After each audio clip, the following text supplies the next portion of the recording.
আজ 16 ডিসেম্বর। বাংলাদেশ ডাক দিয়েছে, হাল্ক বাংলাদেশ আর্মি হয়ে যুদ্ধে যাবে।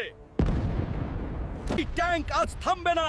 বাংলাদেশেরকে বাঁচাবে হাল্ক নিজেই যুদ্ধ করে। এই ট্যাঙ্ক থামবে না। শত্রুর ট্যাঙ্ক আমার সামনে টিকবে না। বাংলাদেশের জন্য হাল্ক যুদ্ধ করবে। এই মাটি আমার, শত্রু থাকলে যুদ্ধ হবেই।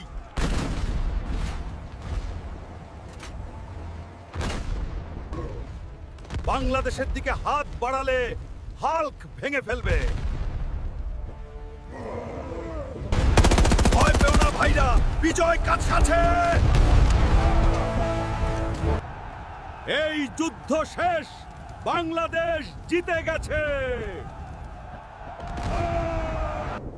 এই পতাকা স্বাধীনতার চিহ্ন। বাংলাদেশ স্বাধীন দেশ।